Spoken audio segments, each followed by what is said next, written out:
Hello students, welcome to new class 7th, subject science, chapter first, जो कि आपका प्रीमिड term का चैप्टर है। बच्चों, आज इस वीडियो में हम आपको प्रीमिड टर्म के चैप्टर फर्स्ट को एक्सप्लेन कराएंगे। सभी बच्चे बहुत ध्यान से देखेंगे। और बच्चों, जो आपकी साइंस की बुक है वो आपकी लास्ट ईयर की बुक है, तो आप किसी भी लास्ट ईयर के किसी भी बच्चे से साइंस की बुक ले सकते हैं। ओके बच्चों, तो चलिए बच्चों स्टार्ट करते हैं chapter first, how do plants live. बच्चों, इस चैप्टर में हम आपको बताएंगे कि जो प्लांट्स होते हैं वो किस तरीके से लाइव रहते हैं, क्या उनमें प्रोसेस होता है।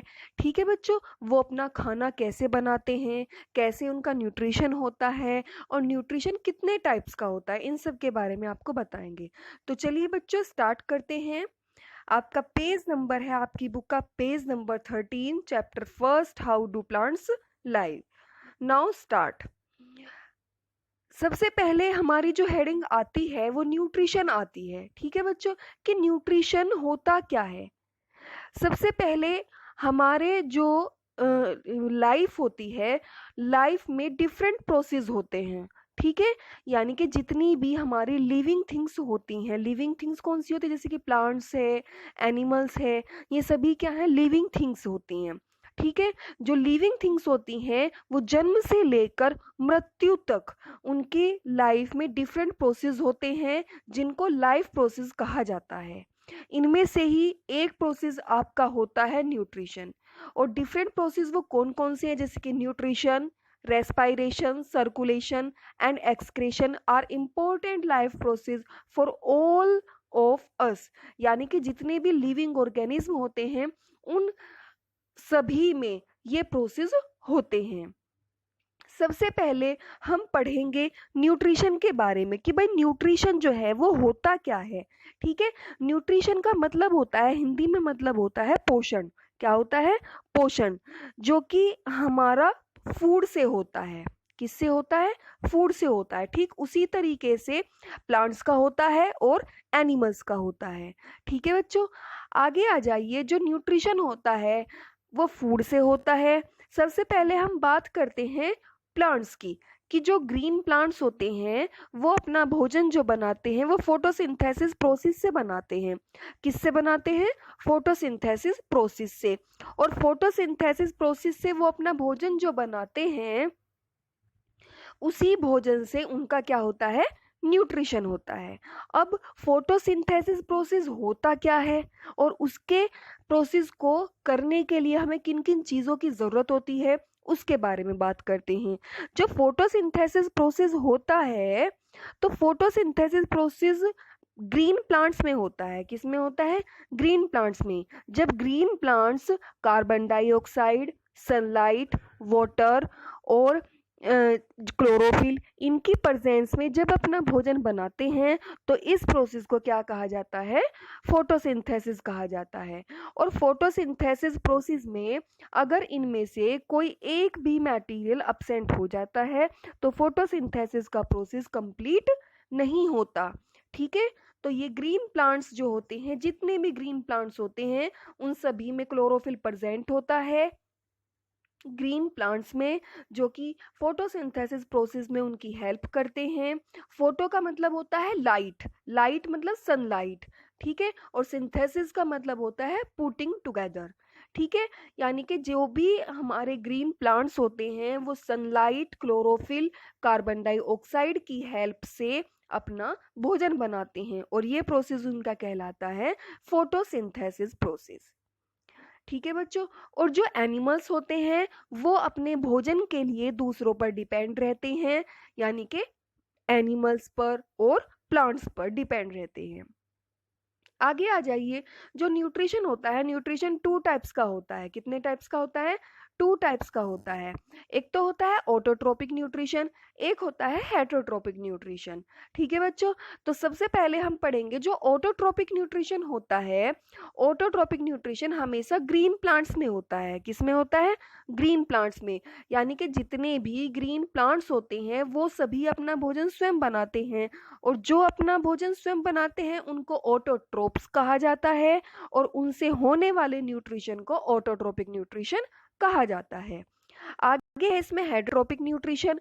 हेटरोट्रोपिक न्यूट्रिशन एक वो न्यूट्रिशन होता है जो कि नॉन ग्रीन प्लांट्स और एनिमल्स में होता है, यानी कि जो अपने भोजन के लिए दूसरों पर डिपेंड रहते हैं। ठीक है, जो अपने भोजन के लिए दूसरों पर डिपेंड रहते हैं उनमें हेटरोट्रोपिक न्यूट्रिशन होता है, और वो ऑर्गेनिज्म हेटरोट्रोप्स कहलाते हैं। ओके बच्चों, आई होप आपको यहाँ तक समझ आया होगा। चलिए आगे स्टार्ट करते हैं ऑटोट्रोपिक न्यूट्रिशन। भाई जो ऑटोट्रोपिक न्यूट्रिशन है हमारा, उसमें क्या होता है? ऑर्गेनिज्म विच मेक अवर और synthesis their own food from simple raw material are called autotrophs. यानी कि वो ऑर्गेनिज्म जो अपना भोजन स्वयं बनाते हैं सिंपल रॉ मटेरियल की हेल्प से, उनको ऑटोट्रोप्स कहा जाता है। ठीक है, और जितने भी ग्रीन प्लांट्स होते हैं उन सभी को क्या कहा जाता है? ऑटोट्रोप्स या फिर प्रोड्यूसर भी कहा जाता है, और उनसे होने वाले न्यूट्रिशन को ऑटोट्रोपिक न्यूट्रिशन कहा जाता है। ऑटो का मतलब होता है सेल्फ, ट्रोप्स का मतलब होता है न्यूरिशमेंट, तो इसलिए ये क्या हुआ? Autotrophic nutrition. आगे है इसमें leaves the plants food factory. भाई जो हमारे ग्रीन प्लांट्स होते हैं उनमें जो लीव्स प्रेजेंट होती है वो उनकी क्या कहलाती है? फूड फैक्ट्री कहलाती है। यानी कि जब फोटोसिंथेसिस का जो प्रोसेस होता है, उनका जो भोजन होता है वो भोजन प्लांट्स की कहाँ पर बनता है? लीव्स में बनता है। ओके बच्चों, green leaves are the kitchen of the plant. भाई जो ग्रीन लीव्स होती हैं वो क्या कहलाती हैं? प्लांट की किचन ऑफ द प्लांट, यानी कि फूड फैक्ट्री कहलाती हैं। अगर आपके पास क्वेश्चन आता है कि प्लांट्स को कौन से पार्ट को फूड फैक्ट्री कहा जाता है, तो कौन सा पार्ट है वो आपका होता है लीव्स। ठीक है, आगे आ जाइए।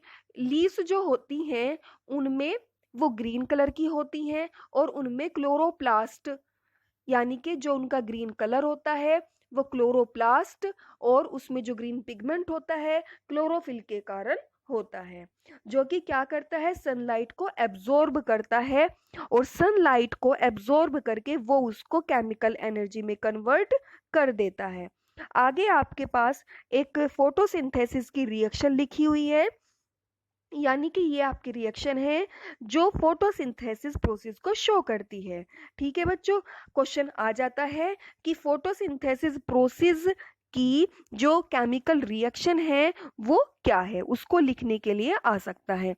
तो रिएक्शन है आपकी CO2। CO2 क्या होती है? Carbon dioxide plus H2O। H2O क्या होता है? वाटर। और ये किसकी प्रेजेंस में होता है? यानी कि सनलाइट और क्लोरोफिल, यानी कि इन दोनों की प्रेजेंस होनी जरूरी होती है फोटोसिंथेसिस प्रोसेस के लिए। और इन दोनों की रिएक्शन से क्या बनता है? इनका फूड बनता है, जो कि ग्लूकोज या स्टार्च की फॉर्म में इन प्लांट्स में रहता है। C6H12O6 plus O2। C6H12O6 होता है ग्लूकोज, और O2 होती है ऑक्सीजन। ये आपकी फोटोसिंथेसिस प्रोसेस की रिएक्शन है, यानी कि इक्वेशन है। आगे आपका डायग्राम दिया हुआ है। ये डायग्राम जो होता है ये पूरे फोटोसिंथेसिस का दिया गया है, यानी कि जो प्लांट्स है उसमें क्या बना हुआ है? ग्रीन लीव्स है, जो कि सनलाइट ग्रीन लीव्स पर पड़ रही है, तो जो उनका क्लोरोफिल है वो सनलाइट को एब्जॉर्ब करता है, और ये अपना पूरा फोटोसिंथेसिस का प्रोसेस करते हैं। आगे आ जाइए। This chemical energy is stored in the food is that is prepared. यानी कि ये जो केमिकल एनर्जी होती है ये प्लांट में फूड को प्रिपेयर करती है। ठीक है, फूड को क्या करती है? प्रिपेयर करती है, और उसे स्टोर करके रखती है। और ये जो पूरा वर्क होता है ये कौन से प्रोसेस की हेल्प से होता है? फोटोसिंथेसिस की हेल्प से होता है। The leaves need water from the soil, और जो प्लांट्स को पानी की ज़रूरत होती है वो पानी जो लेता है वो सॉइल से लेता है, कार्बन डाइऑक्साइड। और जो आपकी कार्बन डाइऑक्साइड है वो जो हमारे एटमॉस्फेयर में कार्बन डाइऑक्साइड प्रेजेंट होती है उससे कार्बन डाइऑक्साइड लेता है। वाटर एंड मिनरल्स को क्या करते हैं, ये सॉइल के द्वारा, रूट्स के द्वारा सॉइल से एब्जॉर्ब करते हैं। और फाइनली क्या होता है, ये जाइलम वेसल्स के द्वारा ये ट्रांसपोर्ट हो जाते हैं। ठीक है, और फिर इनकी जो लीव्स होती है उनमें ये खाना बनता है जो कि प्लांट्स की ग्रोथ में हेल्प करता है। ओके बच्चों, आगे आ जाइए। इसमें एक स्टोमेटा दिया हुआ है। स्टोमेटा क्या होता है उसके बारे में भी सुन लीजिए आप। भाई जो स्टोमेटा होता है ये हमारी जो ग्रीन लीव्स होती हैं उसमें छोटे छोटे छेद के रूप में ये प्रेजेंट होता है जो कि गैसों का एक्सचेंज करता है। भाई जिस तरीके से हम सांस लेते हैं और हम सांस लेने में क्या करते हैं, हम कार्बन डाइऑक्साइड लेते हैं और ऑक्सीजन को छोड़ते हैं, ठीक उसी तरीके से जो प्लांट्स होते हैं, प्लांट्स में स्टोमेटा होता है, वो क्या करता है, कार्बन डाइऑक्साइड लेता है और ऑक्सीजन को छोड़ता है। आगे आ जाइए। आगे इसमें दिए हुए हैं कुछ फूड मटेरियल्स दिए हुए हैं, ठीक है, कि जो हमारे प्लांट्स ऑर्गन होते हैं उनमें फूड स्टोर होता है कहाँ कहाँ पर। ये देखिए, can we imagine an earth without green plants and no photosynthesis. क्या आप इमेजिन कर सकते हैं कि भाई बिना ग्रीन प्लांट्स के कोई भी फोटोसिंथेसिस हो सकता है? नहीं भाई, जो हम डिपेंड होते हैं, हम ग्रीन प्लांट्स पे ही तो डिपेंड होते हैं, वो अपना भोजन बनाते हैं और उनसे हम अपना भोजन प्राप्त करते हैं। आगे, in the absence of photosynthesis, यानी कि अगर फोटोसिंथेसिस अब्सेंस हो जाए, there would be no living organism, तो लिविंग ऑर्गेनिज्म भी प्रेजेंट नहीं होंगे। And the earth would be a barren place, और जो हमारी अर्थ है वो एक बंजर स्थान बन जाएगी। दस photosynthesis is important in the following veg, इसीलिए जो फोटोसिंथेसिस का जो प्रोसेस होता है उसके डिफरेंट तरीके से ये हमारे लिए महत्वपूर्ण है। First, it is the ultimate source of food and energy for all living organism.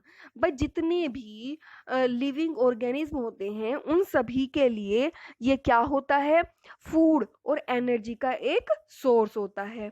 Second है, oxygen release into the atmosphere is a life supporting gas, और जो हम सांस लेने के लिए, यानी कि लाइफ सपोर्टिंग जो गैस होती है वो होती है ऑक्सीजन, और ऑक्सीजन भी कौन छोड़ते हैं, प्लांट्स छोड़ते हैं।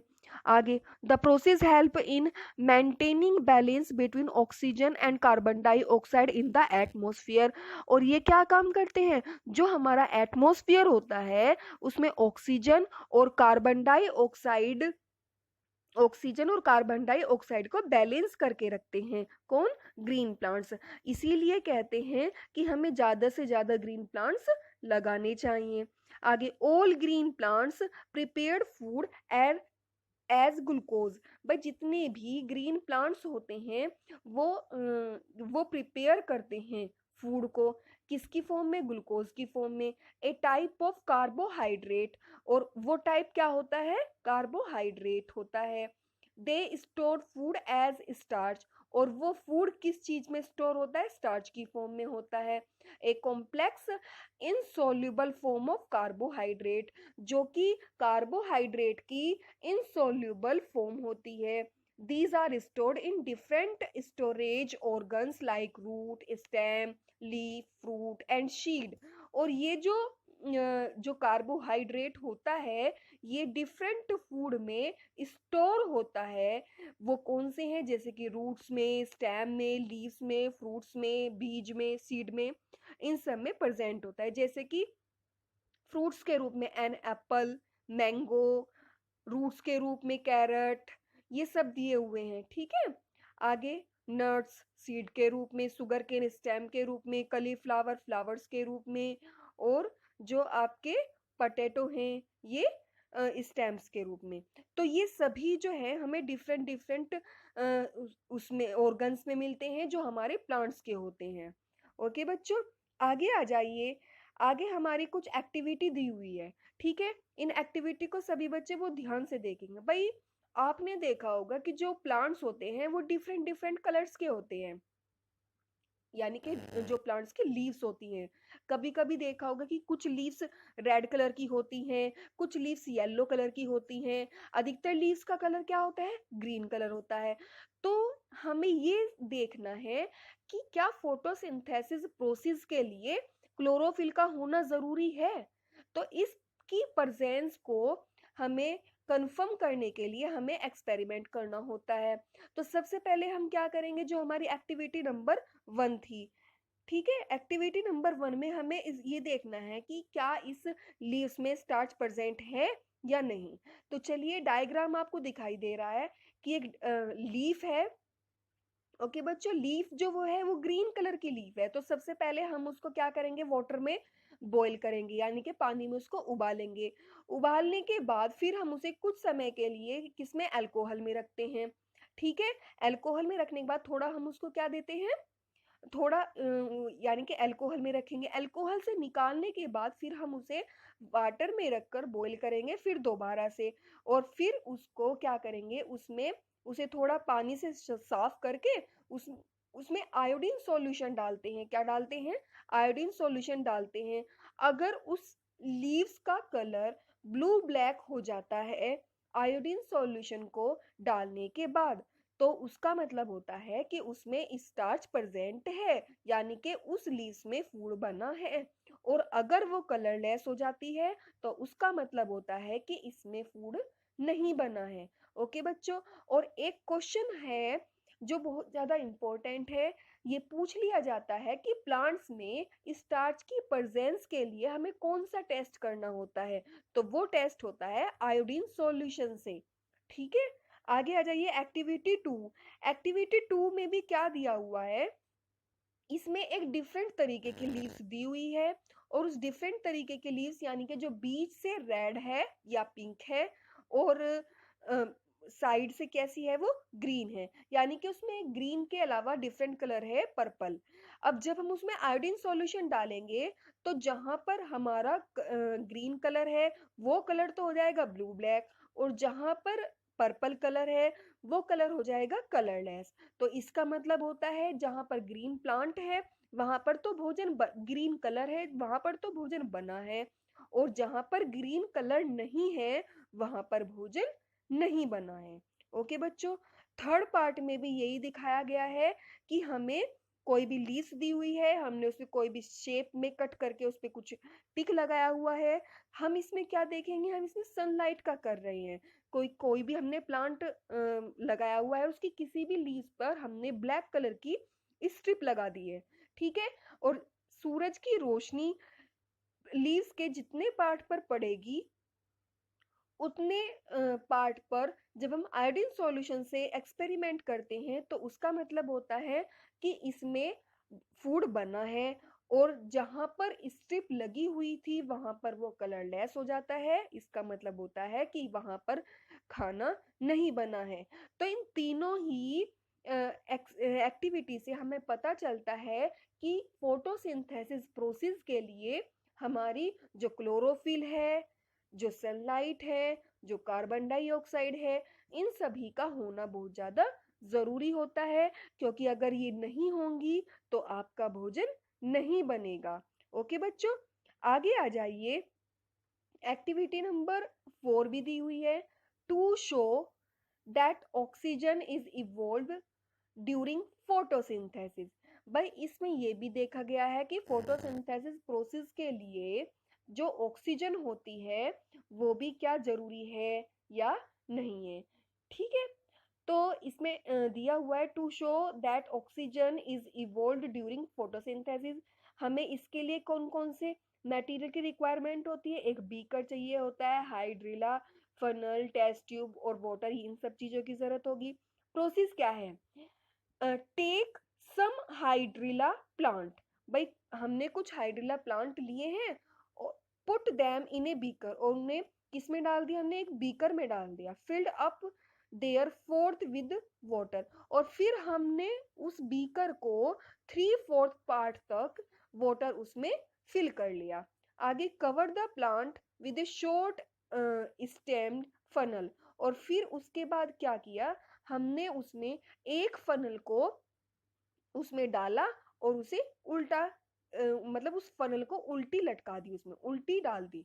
ठीक है, आगे keep support to raise the level of funnel.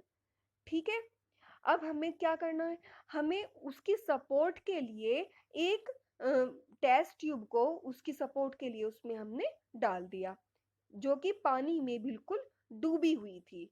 फिर आगे क्या करते हैं हम, जैसे ही पानी जो होता है उस फनल में धीरे धीरे वो टेस्ट ट्यूब में जाना शुरू हो जाता है। ठीक है, तो इसका मतलब होता है कि कार्बन डाइऑक्साइड के लिए ये फोटोसिंथेसिस प्रोसेस के लिए ऑक्सीजन जो होती है वो प्रोड्यूस होती है, यानी कि ऑक्सीजन को वो फोटोसिंथेसिस प्रोसेस में ऑक्सीजन को क्या होती है वो छोड़ता है, ऑक्सीजन को बाहर निकालता है। आप देख रहे होंगे इसमें जो टेस्ट ट्यूब लगी हुई है तो उससे छोटी छोटी जो आप डॉट स्ट्रक्चर में दिखाई दे रही है वो इसमें ऑक्सीजन है। ठीक है, तो आगे आता है हमारा लेट अस रिवाइज। भाई इसमें कुछ क्वेश्चंस दिए हुए हैं, इन क्वेश्चंस को आप पढ़ लेना। आगे आ जाइए हेटरोट्रोपिक न्यूट्रिशन।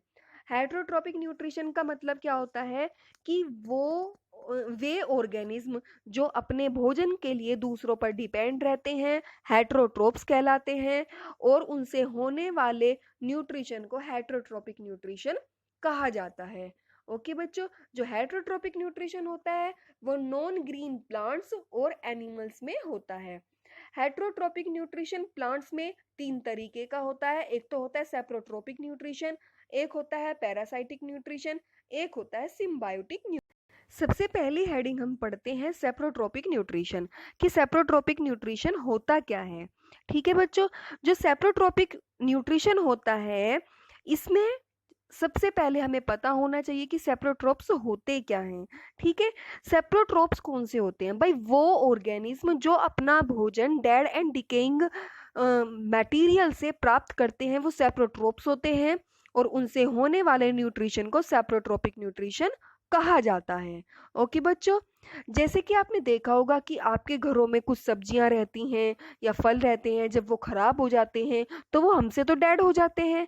ठीक है, फिर उनमें क्या प्रेजेंट हो जाते हैं, कीड़े हो जाते हैं, और वो कीड़े उन डेड एंड डिकेइंग मटेरियल से अपना भोजन प्राप्त करते हैं। ओके बच्चों, और ठीक उसी तरीके से प्लांट्स में होता है और एनिमल्स में होता है। जब प्लांट्स और एनिमल्स डेड हो जाते हैं तो उनमें भी माइक्रो ऑर्गेनिज्म प्रेजेंट हो जाते हैं। माइक्रो ऑर्गेनिज्म जैसे कि बैक्टीरिया, प्रोटोजोआ, वायरस, ये सभी क्या होता है, माइक्रो ऑर्गेनिज्म होते हैं, उनमें प्रेजेंट हो जाते हैं और वो अपना भोजन उनसे प्राप्त करते हैं। आगे इसमें कुछ ये भी दिया, जैसे digestion are then absorbed by saprotrophs, वो डाइजेशन के द्वारा उनको एब्जॉर्ब कर लेते हैं। आगे the mode of nutrition in which organism take in nutrients from dead, यानी कि वो ऑर्गेनिज्म जो कि डेड एंड डिकेइंग मटेरियल से अपना न्यूट्रिशन करते हैं, अपना पोषण करते हैं, तो उसको सेप्रोट्रोपिक न्यूट्रिशन कहा जाता है। क्या कहा जाता है, सेप्रोट्रोपिक न्यूट्रिशन कहा जाता है। और सेप्रोट्रोप्स को डिकम्पोजर्स भी कहा जाता है, यानी कि ये डिकम्पोज कर देते हैं डेड एंड डिकेइंग मटेरियल को। आगे common example of saprotrophs are fungi like mould, yeast, mushroom and many bacteria. भाई कुछ इसमें सेप्रोट्रोप्स के एग्जाम्पल दिए हुए हैं, जैसे कि मोल्ड है, ईस्ट है, मशरूम है and many bacteria. Fungi are more commonly seen growing during rainy season. आप जो फंगी होते हैं उन्हें सामान्य रूप से जो रेनी सीजन होते हैं उसमें ये ग्रो करते हैं। आपने देखा होगा बारिश में, जिसको आपने देखा होगा मशरूम होती है ना, जिसको सांप की छतरी भी बोलते हैं कई जगह। ठीक है, तो वो भी क्या होती है, वो भी फंगी होती है। आगे आ जाए, they grow on plant and animals organic matter like clothes, pickles, jam, bread, leather, would and paper.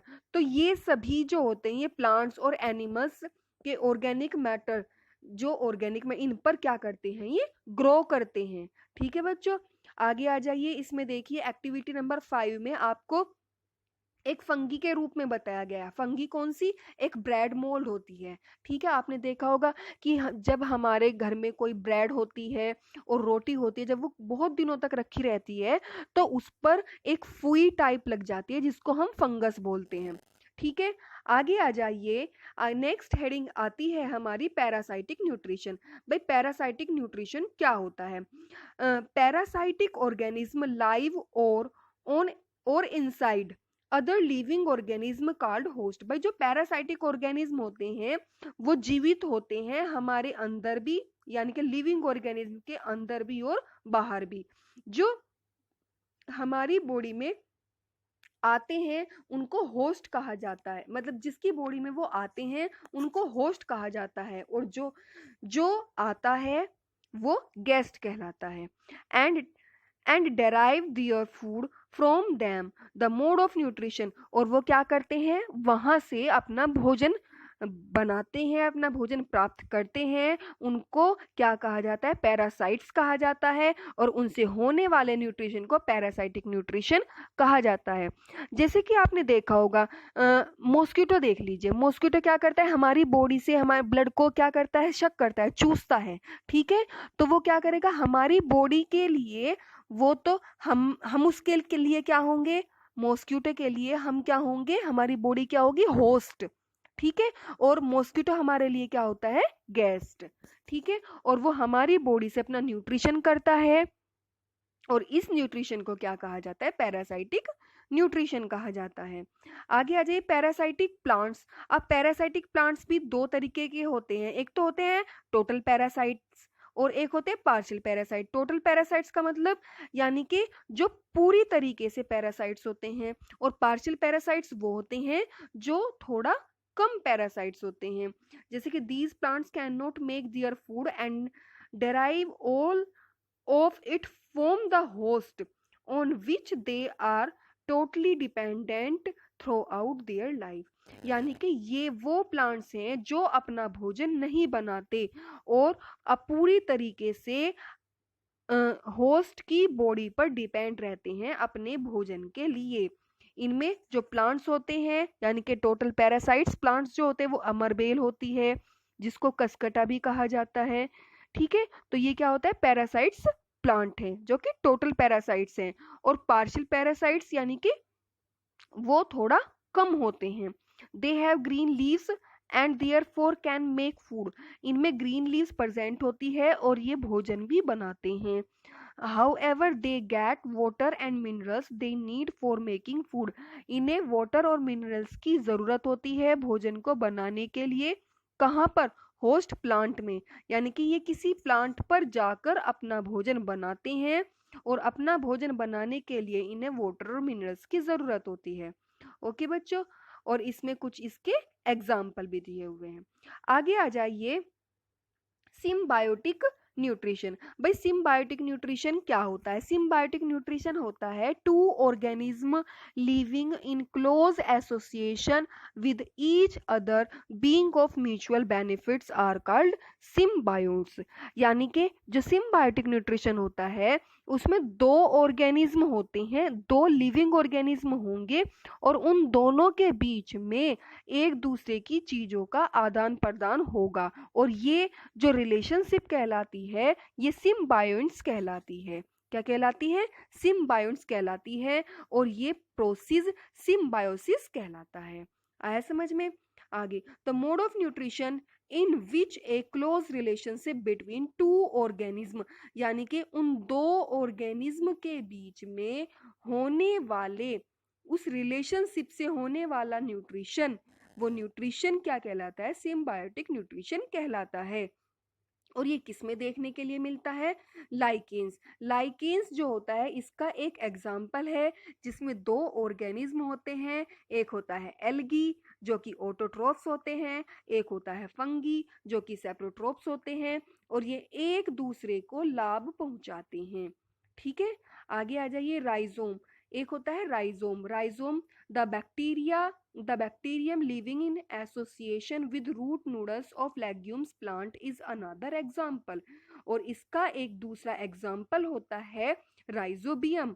Rhizobium, इसकी जो रूट्स होती हैं उनमें बैक्टीरिया प्रेजेंट होता है इसकी रूट नूडल्स में, जो कि हेल्प करता है ये क्या, जो हमारी एटमॉस्फेरिक नाइट्रोजन होती है और उनसे रिलेटेड जो नाइट्रोजिनस कंपाउंड्स होते हैं उनमें ये भाग लेता है। आगे, these compounds are used by the plants for synthesising proteins, और ये कंपाउंड्स जो होते हैं ये हमारी प्लांट्स की हेल्प करते हैं सिंथेसाइजिंग प्रोटीन्स में। आगे, in this way the soil is replenished with nitrogen naturally, और ये क्या काम करते हैं, इनकी जो रूट नूडल्स होती हैं वो मिट्टी में नाइट्रोजन को भरपूर मात्रा में प्राकृतिक रूप से छोड़ देती हैं, जिससे कि दोबारा उगने वाली जो फसल होती है उसके ये हेल्प करे, उसकी फर्टिलिटी को बढ़ाए।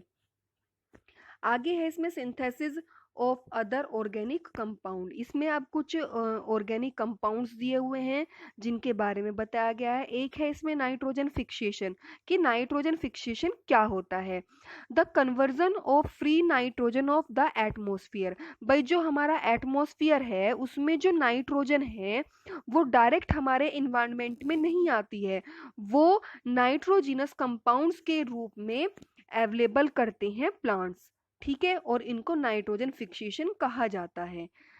आगे है nitrogenous compounds are made available to plant for synthesising protein, जो नाइट्रोजिनस कंपाउंड्स होते हैं वो प्लांट्स में कुछ प्रोटीन्स को बनाते हैं, ठीक है। Different methods that help in converting, और डिफरेंट मेथड्स होते हैं जो कि एटमॉस्फेरिक नाइट्रोजन को क्या कर देते हैं, कन्वर्ट कर देते हैं एक उपयोगी फॉर्म में, ठीक है। फर्स्ट है electrical discharge during lightning process, जो इलेक्ट्रिकल डिस्चार्ज होती है उसको लाइटनिंग प्रोसेस में ये कन्वर्ट कर देते हैं, फिक्स कर देते हैं some amount of nitrogen in the soil, और कुछ मात्रा मिट्टी में होती है। आगे, a number of free living bacteria, अब इसमें कुछ संख्या में लिविंग बैक्टीरिया और सिम्बायोटिक बैक्टीरिया प्रेजेंट होते हैं जो कि एटमॉस्फेरिक नाइट्रोजन को क्या कर देते हैं, कन्वर्ट कर देते हैं, जैसे कि Azotobacter is one such example of free living bacteria. एक जो फ्री लिविंग बैक्टीरिया है एजेटोबैक्टर है, और एक राइजोबियम लिविंग बैक्टीरिया जो कि रूट नूडल्स में प्रेजेंट होता है, जो हमारी एटमॉस्फेरिक नाइट्रोजन को नाइट्रेट के रूप में कन्वर्ट कर देते हैं। नेक्स्ट है farmers replenish nitrogen in the soil by adding, जो फार्मर्स होते हैं वो मिट्टी में क्या करते हैं, जो सोइल है उस मिट्टी में कुछ फर्टिलाइजर्स को मिला देते हैं जिससे वो कन्वर्ट हो जाते हैं नाइट्रोजन कंपाउंड्स में। These fertilisers are water soluble, और ये फर्टिलाइजर्स पानी में घुलनशील होते हैं जो कि रूट नूडल्स के द्वारा ही एब्जॉर्ब कर लिए जाते हैं। आगे, स्पेशल मोड ऑफ न्यूट्रिशन, अब कुछ इसमें स्पेशल मोड्स ऑफ न्यूट्रिशन दिए गए हैं, यानी कि कुछ न्यूट्रिशन ऐसे होते हैं जो विशेष होते हैं, जैसे कि ए स्पेशल कैटेगरी ऑफ प्लांट्स की एक स्पेशल कैटेगरी होती है जिसको इंसेक्टिवोरस प्लांट्स कहा जाता है, और ये प्लांट्स क्या करते हैं, कार्निवोरस प्लांट्स कहलाते हैं, जो कि इंसेक्ट को क्या करते हैं, अपनी एक स्मेल से अट्रैक्ट करते हैं और उन्हें खा जाते हैं, ठीक है, और ये होते हैं इंसेक्टिवोरस प्लांट, जैसे कि पिक्चर प्लांट, ठीक है। आगे इसमें आप देख रहे होंगे कुछ पिक्चर प्लांट के कुछ डायग्राम भी इसमें बने हुए हैं, तो ये सभी क्या है, एक तो पिक्चर प्लांट है, विनस फ्लाई ट्रैप है, सैंड्यू प्लांट है, तो ये सभी क्या काम करते हैं, ये है इंसेक्टिवोरस प्लांट जो कि इंसेक्ट्स को खाते हैं। आगे है इसमें मिनरल न्यूट्रिशन, अब मिनरल न्यूट्रिशन क्या होता है, plants need a wide variety of minerals element, भाई जो प्लांट्स होते हैं उन सभी को बहुत ज़्यादा मात्रा में मिनरल्स एलिमेंट की ज़रूरत होती है जिनके जो कि फंक्शंस होते हैं लाइफ टाइम के लिए। These are absorb from the soil by the root system, जैसे कि और ये एब्जॉर्ब किससे करते हैं, भाई सोइल के द्वारा, सोइल से रूट सिस्टम के द्वारा ये इनको एब्जॉर्ब करते हैं, और ताकि जो फिर स्टेम में पहुंच जाते हैं, ब्रांचेस में, लीव्स में पहुंच जाते हैं। The mineral source are air, soil, water, और जो आपके मिनरल्स होते हैं ये मिनरल्स एयर से भी मिलते हैं, सॉइल से भी, वाटर से भी मिलते हैं। Mineral salt get dissolve in water, जो मिनरल्स होते हैं ये पानी में घुल जाते हैं, ठीक है, पानी में घुल जाते हैं और उनको ये एब्जॉर्ब कर लेते हैं। Plants use minerals in A number of ways, plants जो होते हैं मिनरल्स का डिफरेंट तरीकों से यूज करते हैं। They become constitute of protoplasm and cell wall, और फिर ये प्रोटोप्लाज्म और सेल वॉल को बनाने का काम करते हैं। एग्जाम्पल दिया है जैसे कि नाइट्रोजन है, sulphur in proteins, magnesium in chlorophyll, यानी कि जो आपका नाइट्रोजन है, सल्फर है, वो प्रोटीन्स का काम करते हैं, मैग्नीशियम क्लोरोफिल का काम करता है, और कैल्शियम सेल वॉल का काम करता है, ठीक है। कुछ सोर्सेज दिए हुए हैं इसमें, sources of plant nutrients, air, water and soil. Air में कार्बन डाइऑक्साइड और ऑक्सीजन होता है, वाटर में हाइड्रोजन, और इनमें कुछ मेटलिक आयनिक फॉर्म में ये घुले हुए होते हैं। आगे सॉइल में आपकी nitrogen, potassium, phosphorus, sulphur, calcium, magnesium, iron, manganese, zinc, boron, copper, cobalt और मोलिब्डेनम, ये सभी इसमें प्रेजेंट होते हैं। तो ये जितने भी मटेरियल मिनरल्स होते हैं इन सभी से भी न्यूट्रिशन होता है प्लांट्स का। ओके बच्चों आई होप आपको ये चैप्टर समझ आया होगा, और अगर कुछ चीज़ें ऐसी हैं जो आपको समझ नहीं आई हैं तो वो आप मुझे मैसेज में डाल सकते हैं। ये आपका प्री मिड टर्म का फर्स्ट चैप्टर था, हाउ डू प्लांट्स लाइव। तो सभी बच्चे बहुत ध्यान से इस वीडियो को देखेंगे और समझेंगे। ओके बच्चों, थैंक यू सो मच।